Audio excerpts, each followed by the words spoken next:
Outward. This game is coming in a time in the gaming industry when it is really needed.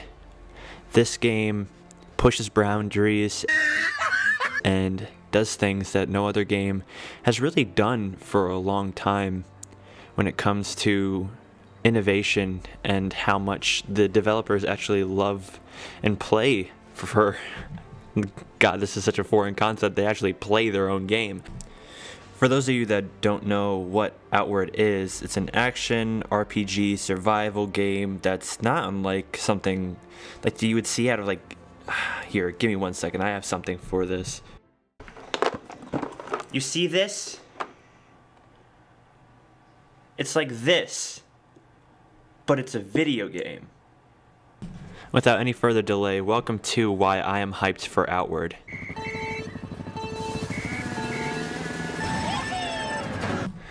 Whoa, did this come out on Nintendo 64? What is this? It's bringing me back to my childhood. What is this? It's the split screen. I've never seen this in all of my days. This is some of that retro shit they've been talking about, isn't it? I have fucking... I don't even have any words for this. Look how beautiful. I gotta go. I can't handle this. Bye-bye.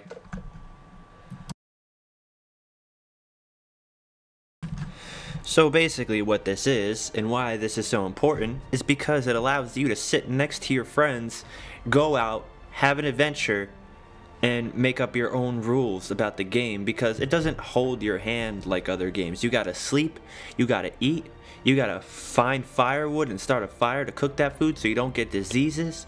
If you get hurt, you're gonna have to sleep in a tent. Oh my god, no, not the tent. Anything but the tent. You're gonna rough it, and all this coupled with how the game works is gonna make for these adventures that are unique to you and your story. Kind of like how D&D is open up to interpretation. You use the game as this platform to make your own stories, and I think that's pretty cool. That's just my own personal opinion, but you know what, I'm all for it. 10 out of 10 would play again if I could play it. It's not out yet, so fuck me. Am I right? Try to make decisions together. Right? Isn't that what we said? That's what we're doing, is discussing what decision we're all coming to. What? Wow, really? Dude, go. Okay. And what I mean by an actual RPG is that a lot of these game developers have learned that an RPG styled game that has some RPG functions has a lot of replayability because of the systems, the mechanics that are in place in RPGs that allow you to get loot and level up your character.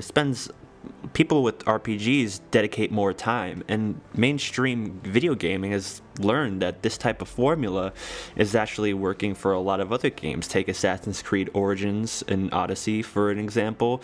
Great games, sure, but they're not a real RPG experience. People think that just because you can make a build and numbers fly off of characters that it's an RPG because there's in-depth systems in place, but that's simply not true. And sure, these can be RPGs, but what I'm saying what makes the difference between that and a good RPG is how relatable the character is, how immersed you can get into their story, and whether or not you can feel the repercussions of your actions taken out on the game world itself. There's some really defined staples of RPGs and how to make a good one.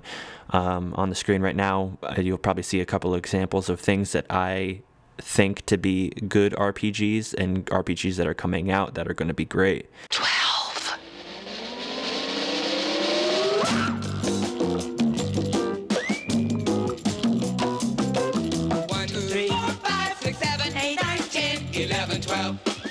God damn, that's how many times I've said that in that one segment. And then I can follow the wall. Huh. What is that? I don't know. So yeah, that's pretty dumb. There's just a little thing that we wanted to show if somebody asked for a Code Sonic. A lot of people underestimate the passion that devs have for a project as one of the, what I think is one of the most important things when it comes to a video game. These guys, like I said before, not only do they play their game, but they enjoy doing it. That, to me, is one of the most pivotal things when it comes to a game. If you like what you're doing, It goes for everything. Content creators, music producers. If you like what you're making and you want people to experience it and to share it, but ultimately you're doing it because you love to do it, then the product is going to reflect that.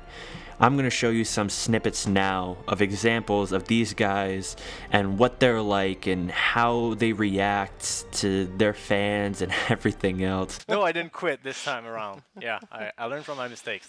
That's a thing. So in QG, you can read I the have a rules. gun. Nice. All right.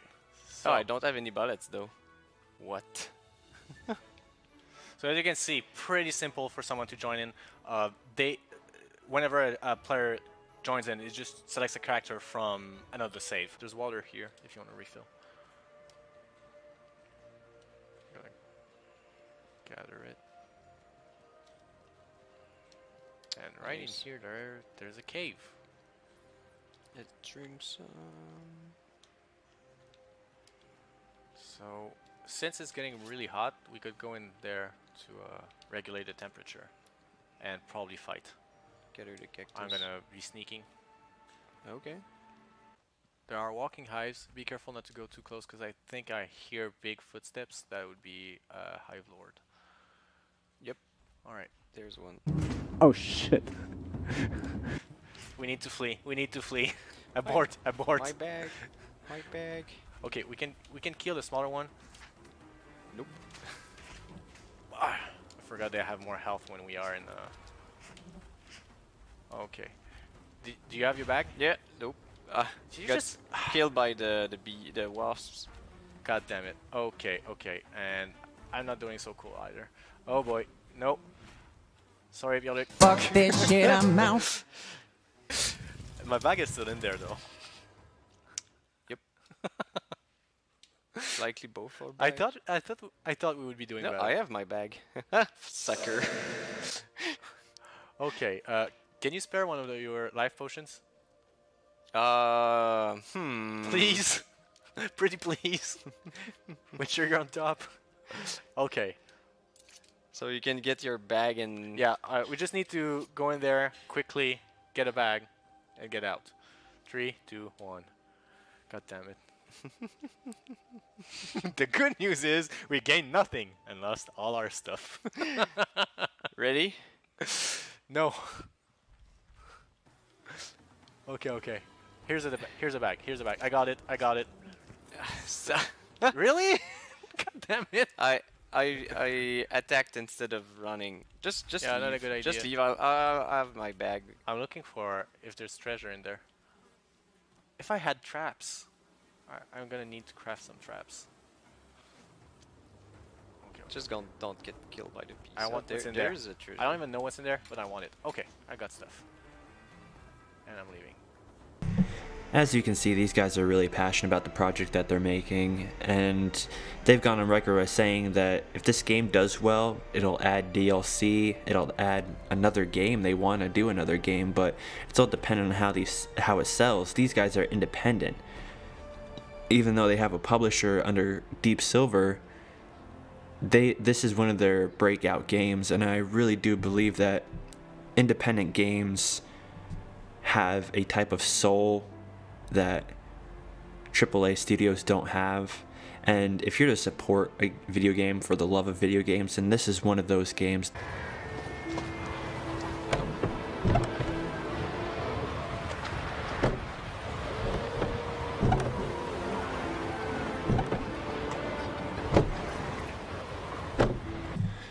So what we got right here is basically a new feature that's an out where death is not the end, it's a continuation of gameplay. There's a random number of events that can happen. You can get snatched up by bandits, or a person can save you, like this friendly little fella over here that you'll see in a minute. And you can actually get rewarded for dying. So instead of seeing dying as a horrible experience, which you can get those don't get me wrong, but it's a continuation. Death is just another part of storytelling in this game. The combat plays a lot like Dark Souls in the sense that it's third person, you are able to dodge roll, and you have to plan your attacks carefully. The game puts an emphasis on survival, and you're just a person.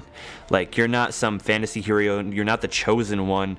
And this backpack that you have on your back, it has a lot of weight, and if you drop that, you can drop it mid-fight and you can get more dexterity from that, because if you have a backpack on your back, it's gonna be a lot to try to fight with this big cumbersome thing that you're lugging around all your stuff in.